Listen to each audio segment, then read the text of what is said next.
नमस्कार मेरे प्यारे दोस्तों, मेरे चैनल स्कैरी कॉर्नर में आपका स्वागत करता हूं।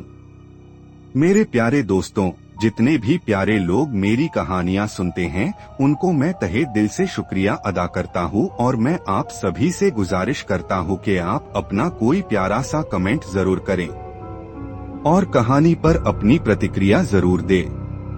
क्या आपने कभी ऐसा गांव देखा है जहां सूरज ढलते ही लोग अपने घरों के दरवाजे बंद कर लेते हैं, जहां खिड़की से बाहर झांकने तक की मनाही होती है?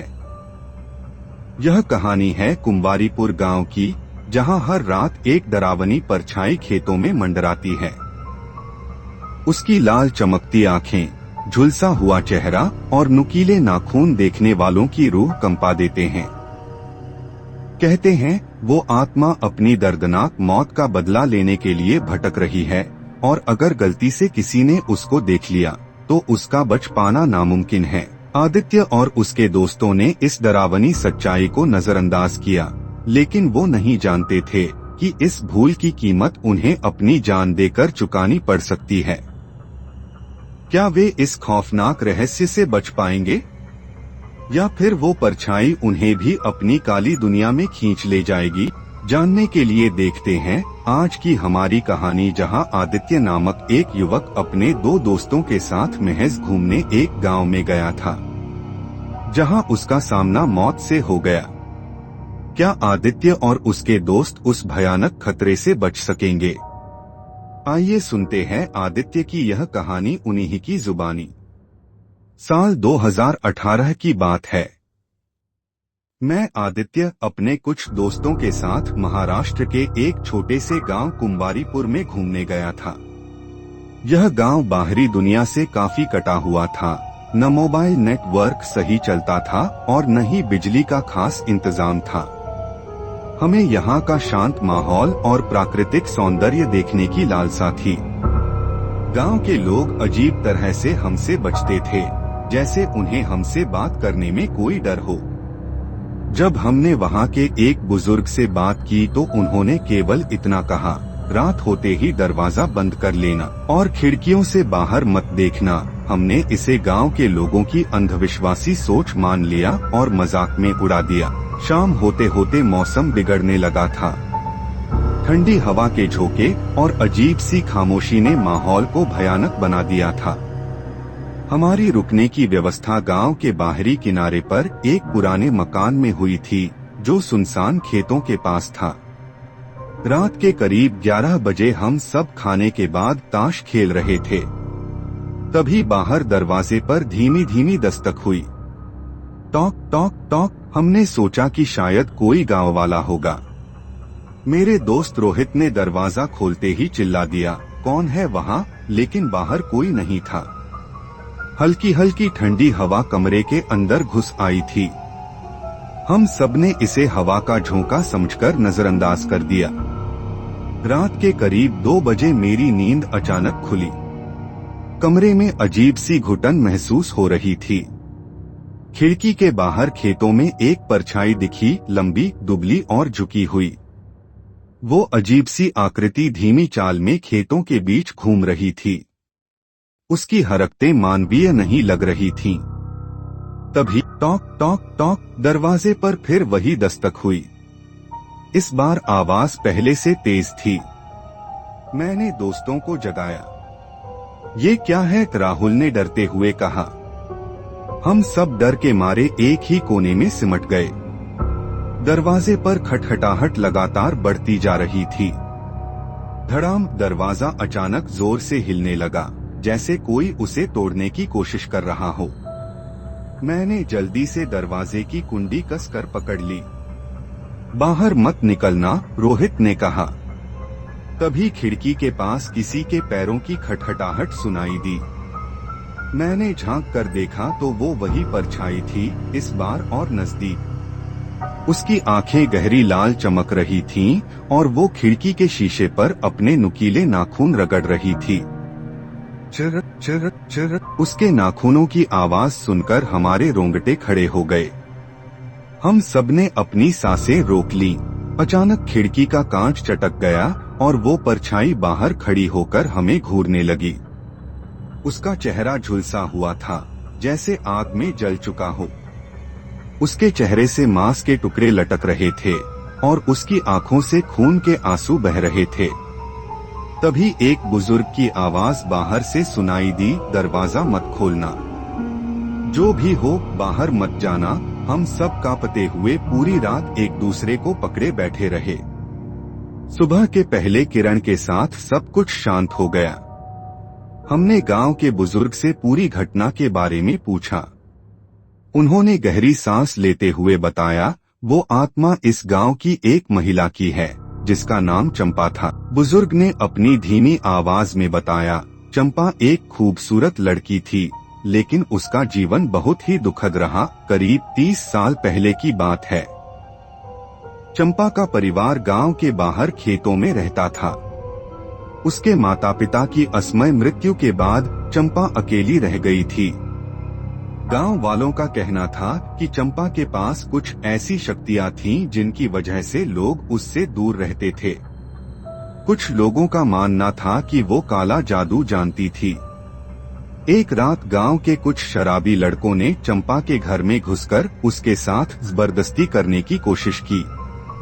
वो चीखती चिल्लाती रही, लेकिन कोई उसकी मदद को नहीं आया। अगले दिन उसका अधजला शव उसी खेत में मिला जहां हम रुके थे। उसके बाद से ही ये आत्मा गांव में भटकती है। बुजुर्ग ने ठंडी सांस भरते हुए कहा, अगर कोई बाहरी व्यक्ति उसके खेत में रुकता है तो वो उसे जिंदा नहीं छोड़ती।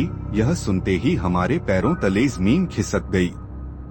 लेकिन वो आत्मा बस बाहर ही क्यों रहती है? मैंने पूछा।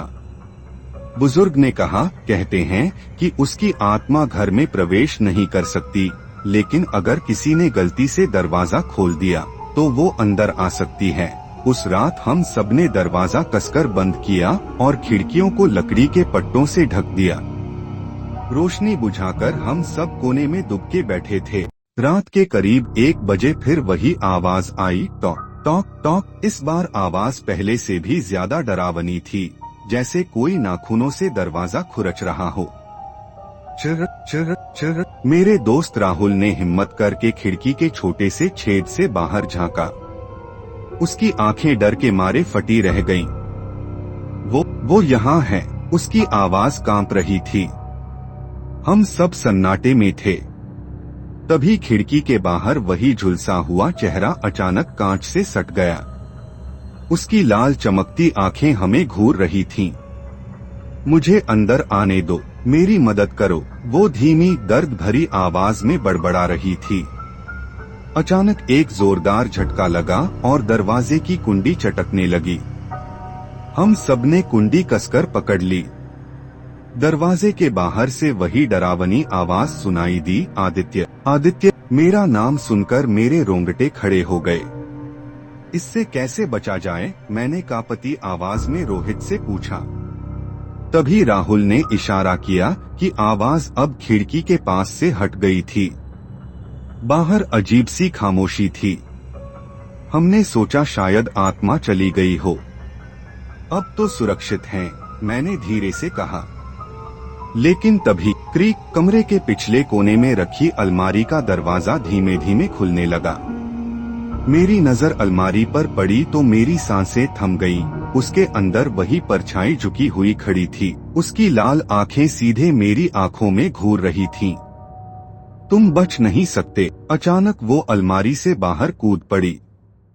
वो झुलसा हुआ चेहरा तेजी से हमारी ओर बढ़ने लगा। उसकी आंखों में गुस्से और पागलपन का मिलाजुला रूप था। उसके मुंह से भयानक कराहटें निकल रही थीं। राहुल ने जल्दी से कमरे में रखा लकड़ी का डंडा उठाया और उस परछाई पर वार किया, लेकिन वो सीधा उसके हाथ के पार निकल गई, मानो हवा पर वार किया हो। परछाई ने राहुल का गला पकड़ लिया। उसकी आंखों से खून के आंसू टपक रहे थे। राहुल, मैंने जोर से चिल्लाया और पास में रखा दिया जलाकर उसके ऊपर फेंक दिया। आग की लौ जैसे ही उस परछाई पर पड़ी, वो एक जोरदार चीख के साथ पीछे हट गई। उसके जलते हुए चेहरे से धुआं निकलने लगा और वो कमरे के कोने में जाकर सिमट गई। बाहर अचानक वही बुजुर्ग आदमी दौड़ता हुआ आया। उसने दरवाजे पर कुछ चूर्ण छिड़का और जोर से मंत्र पढ़ने लगा, क्ली कालिकाय नमः। जैसे ही वो मंत्र पूरा हुआ, परछाई एक कर्कश चीख के साथ गायब हो गई। कमरे में अचानक सन्नाटा छा गया। हम सब सुन्न खड़े थे। मेरी सांसें तेज चल रही थीं। बुजुर्ग ने हमें पानी पिलाया और कहा, तुम लोगों को अभी इस गांव से निकल जाना चाहिए। हमने जल्दी से अपना सामान समेटा और गांव छोड़ने का फैसला किया। सुबह जब हम गांव के बाहर जाने वाली सड़क पर पहुंचे, तो वहां का नजारा देखकर हमारे पैरों तले जमीन खिसक गई। खेत के बीचों बीच एक पुराना पत्थर का स्तंभ था, जिस पर चंपा का नाम खुदा हुआ था। उसके नीचे लिखा था, जो मुझे जलाएगा वो मेरी आत्मा को मुक्त करेगा। मुझे समझ में आ गया कि दिया फेंकते समय आग लगने से आत्मा को मुक्ति मिल गई थी। हमने राहत की सांस ली और गांव से बाहर निकल गए। लेकिन जाते जाते मुझे ऐसा लगा जैसे कोई पेड़ के पीछे से मुझे देख रहा हो, वही लाल आंखें।